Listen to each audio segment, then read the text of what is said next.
Well, welcome back as we get the front end sorted out in Dino 08492. I want to tell you an inexpensive tip is air conditioning weather seal that you can buy at Home Depot or Lowe's to secure and make it look just Concours correct on this front leading edge.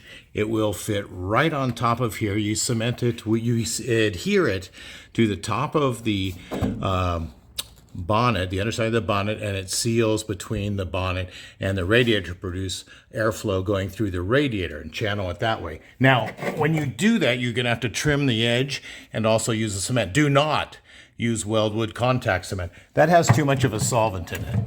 What you want to use is Loctite Spray Adhesive 200 or 3M77, the mid-gray sprays. I recommend masking off the area before shooting it and putting it in. A couple other things I'm doing up front in the car is I've installed an AGM, Diehard's best AGM battery, as are sealed, so you will never see rust in the cabinet.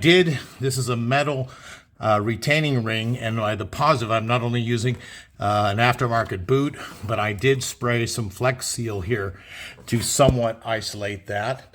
I will be electrically prevent it from shorting out from that positive terminal to the electrical grounding there. I am going to be installing a master cutoff. I like running these as well as a CTEK battery maintainer. Have it connected already, but I would like to drive into the garage, connect my CTEK and shut the car off. The reason is there is an electric clock, which actually is a big suck on electricity. So I'm going to be adding a master cutoff. Plus, it's an excellent security device if you decide to go on the road. It's very difficult to start a car which has no electricity. So there's a couple tips for you on the front end of the Dino. It's coming along and ready to go on the road. Thank you very much. But beyond the air conditioning weather seal, I also wanted to alert you to a couple other projects in the front end I'm going to be doing.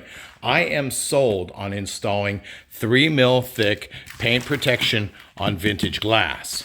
This glass is really not replaceable. The 8 mil thick ends up to be a tear-off. I have it on my Jeeps, which take rock hits. I live in Arizona, and we take rock hits periodically every other week. And normally, without this film, it would crack the windshield. And I'm fearful of that once I put the car on the road, so I want to install film. It's quite easy, under $100, doesn't obscure it that much, and if I can take a direct rock hit and not result in any damage to the windshield, I'll do it.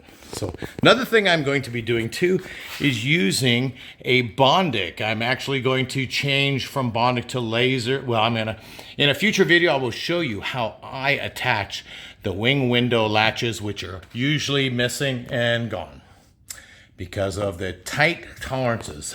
With Bondic, you can build up the base just a little, so when you hit the striker, the tension isn't that great. So stay tuned. Have a happy Club Dino day.